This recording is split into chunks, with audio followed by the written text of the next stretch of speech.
Olá, sejam bem-vindos ao nosso canal. Hoje é 30 de maio de 2020, são 19 horas e 30 minutos pelo horário de Brasília. Meu nome é José Val, eu sou bacharel em Direito pela Universidade Padre Anchieta de Jundiaí e hoje eu vou falar com vocês sobre 3 institutos que estão previstos na Constituição Federal que criam formas para os políticos trabalharem em proveito próprio e se perpetuarem no poder. Esses 3 institutos previstos na Constituição permitem essa situação, ou seja, que os políticos ingressem no serviço público e nele permaneçam por longos períodos. O primeiro deles é o pluripartidarismo, o outro é a filiação partidária e o outro é o cargo em comissão. Então são 3 institutos que estão previstos na Constituição Federal, que foi idealizado para que se pudesse exercer o poder de Estado de forma democrática, mas ele foi distorcido ao longo do tempo e está sendo feito um uso pernicioso desses institutos. Nós não podemos esquecer que a Constituição Federal foi feita em 1988. À época nós acabávamos de sair de um sistema ditatorial, então a Constituição ela foi prevista, ela foi elaborada com a maior quantidade de institutos que viabilizassem o exercício da democracia. Só que eles não contou na época com a má-fé do titular do cargo. A Constituição precisa ser feita uma remodelagem nela, prevendo que as pessoas que vão usar o cargo possam fazê-lo de má-fé e criar ferramentas para impedir o uso da má-fé pelo titular dos cargos. Então, nesse contexto a gente tem que tentar remodelar a nossa Constituição Federal. Bom, em relação aos 3 institutos, eu vou falar então cada um deles, como é que eles funcionam de forma conjunta para manter essa situação. O pluripartidarismo está previsto no artigo 17 da Constituição Federal e, como o próprio nome sugere, a probabilidade de haver vários partidos políticos. Então o pessoal que é um pouco mais experiente vai se lembrar que lá nos anos 70 nós tínhamos 2 partidos políticos, chamava-se bipartidarismo. Então tinha lá a Arena, que era lá o partido da situação, e o MDB, que era a oposição. Depois, em dezembro de 79, foi editada a Lei 6767 e ela extinguiu então o bipartidarismo e criou-se aí a possibilidade do multipartidarismo. A Arena, da época, ela foi rebatizada para PDS, é o atual Partido Progressista. O MDB deu origem a várias legendas, inclusive PT, PDT, PMDB. E em 88 ele dividiu e criou o PSDB. A Constituição Federal, ao prever a questão dos partidos, ela diz lá no artigo 17: é livre a criação, fusão, incorporação e extinção de partidos políticos. Então a gente pode criar quantos partidos políticos nós quisermos no Brasil. E o que é um partido político? Um partido político é uma organização de direito privado ou a união voluntária de pessoas com afinidades ideológicas que visam a disputa do poder. Então o partido, em outras palavras, são pessoas que querem exercer o poder de Estado. Deveria ser para representar a sociedade, mas o partido acaba agindo em interesse próprio dos seus membros e esquece a questão social, deixa de lado o foco principal, a finalidade para a qual ele foi criado. Só para vocês terem uma ideia, hoje nós temos no Brasil 33 partidos políticos registrados e nós temos mais 77 em processo de registro, ou seja, em pouco tempo nós teremos 100 partidos políticos no Brasil. Essa informação está no site do TSE, quem quiser confirmar, tse.jus.br, só entrar lá que vocês vão ver os partidos que estão registrados e os partidos que estão em processo de registro. E qual que é o problema disso? Porque essa quantidade de partido, qual que é o problema que ela nos traz? No primeiro momento é o custo. O partido político ele tem um financiamento, ou seja, quem que vai pagar a manutenção dessa instituição. Então foi criado lá o Fundo Especial de Assistência Financeira aos Partidos Políticos, denominado Fundo Partidário, cuja renda é composta por dotações orçamentárias da União, ou seja, a União, nós, o povo, temos que bancar os partidos políticos. Recentemente foi discutido aí a possibilidade de pegar o dinheiro do fundo partidário, em torno de 2 bilhões de reais, para fazer o combate ao coronavírus, e foi rejeitado pelo Congresso Nacional. Então essa é uma das verbas que compõem a renda dos partidos políticos. Então, a dotação orçamentária da União. A outra fonte de renda, multa, aquela multinha que você paga porque você esqueceu de votar ou estava fora do seu domicílio eleitoral, você deixou de votar, você é obrigado a recolher uma multa para a Justiça Eleitoral. Então essa multa vai para o partido político também. Penalidades, doações e outros recursos financeiros que forem atribuídos por lei. Então essa é a fonte de custeio do partido político. Então esse é um dos problemas, né?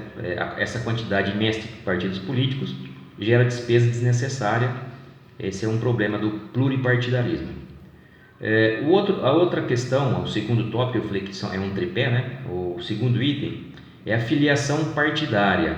O que é filiação partidária?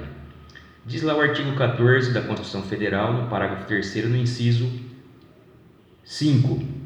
São condições de elegibilidade na forma da lei, entre outros, a filiação partidária. O que significa isso na prática?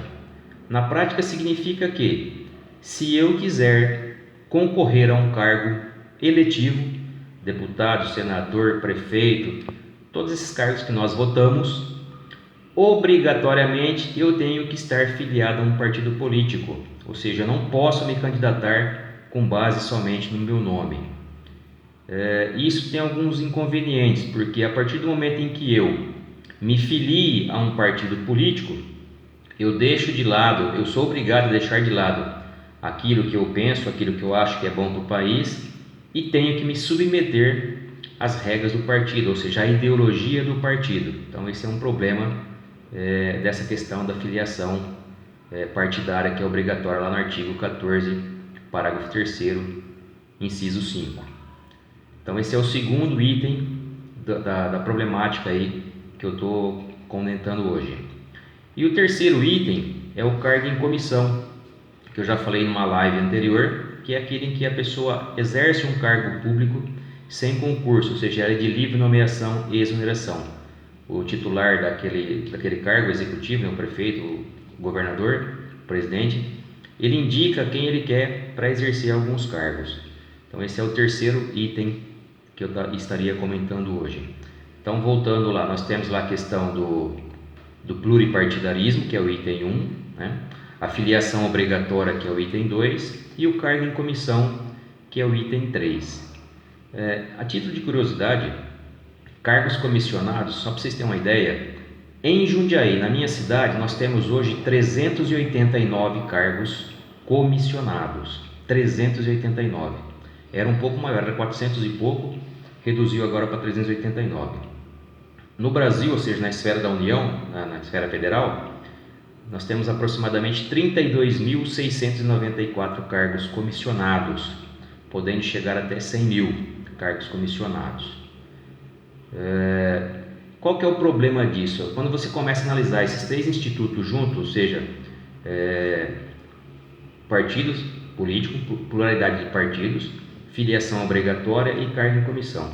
Esses três institutos, ele agem de forma conjunta. Ele age não, né? Quem faz parte dos partidos utiliza dessas ferramentas de forma conjunta para se perpetuarem no poder. Como é que isso funciona na prática? Nós temos 33 partidos registrados hoje. Nós temos um cargo para presidente, nós temos 27 cargos de governadores e 5 mil e pouco de prefeito.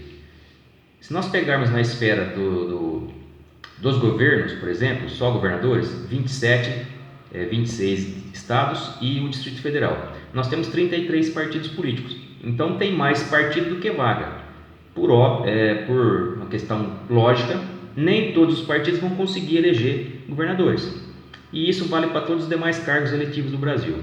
Então o que acontece? Na prática, eles fazem aquilo que a gente chama de coligação. O partido A, ao invés de lançar uma candidatura própria, ele vai apoiar o partido B. Então, eu não tenho candidato próprio, mas eu vou te apoiar. Só que esse apoiar significa o quê? Se você for eleito, você vai ter que me dar X cargo na administração pública. E isso acontece na esfera municipal, estadual e federal. Essas coligações, ela acaba gerando essa perpetuação das pessoas no poder. O que aquele que ganha a eleição fica obrigado a abrigar todos os membros entre aspas, é mais aquela elite daquele partido, daquele partido que apoiou ele, e como cargo comissionado.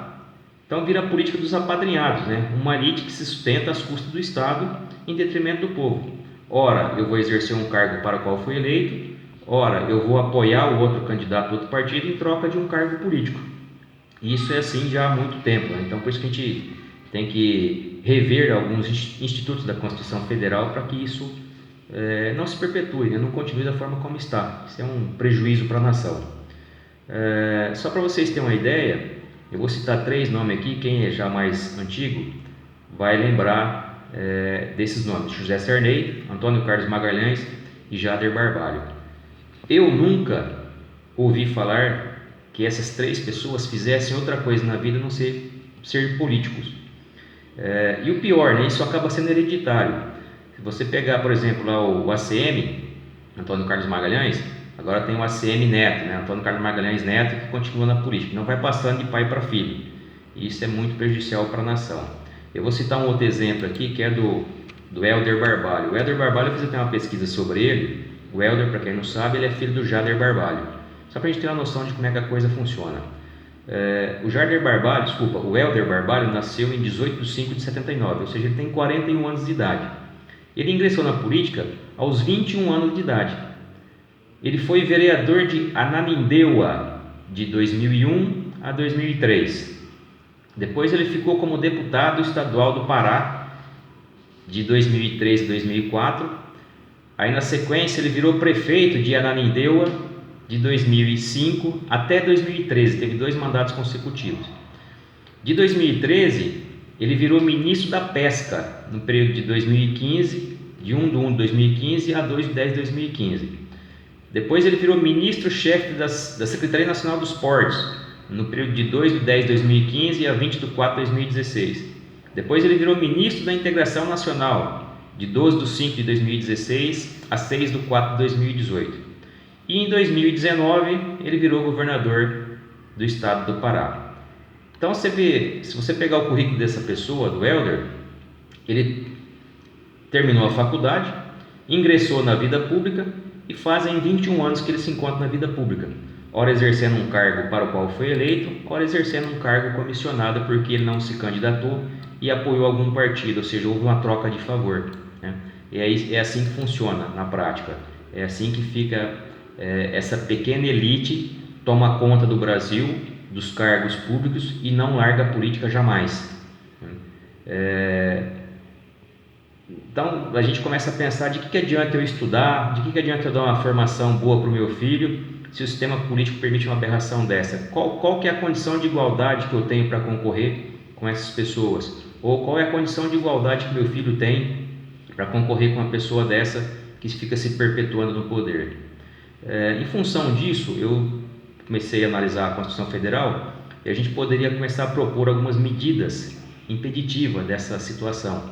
Exigir algumas alterações na Constituição Federal que proíba esse status quo. Pensei aqui de forma singela, cabe uma avaliação melhor, cabe uma discussão mais acirrada sobre o tema, mas nós precisaríamos fazer uma alteração no artigo 14, no parágrafo 3º, do inciso 5, onde está lá: é obrigatório na forma da lei a filiação partidária, vírgula, aí começa o texto novo, ressalvado o direito à candidatura avulsa, ou seja, sem partido, para que eu possa concorrer a uma eleição sem estar filiado a partido nenhum, que aí eu vou defender a sociedade que me elegeu, os eleitores que me elegeu, e não os interesses do partido, né? Essa é uma alteração. Depois fazer uma outra alteração no artigo 37.2 para extinguir os cargos em comissão. O cargo em comissão no Brasil é um câncer, isso tem que ser extinto. Então eu sugiro uma alteração do artigo 37, na parte final do inciso 2, que está falando dos cargos em comissão, lá ficaria assim: os cargos em comissão declarados em lei de livre nomeação e exoneração, ficando estes, texto novo, limitado ao primeiro escalão de governo, ou seja, os ministros de Estado, os secretários de Estados e do Distrito Federal e os secretários municipais.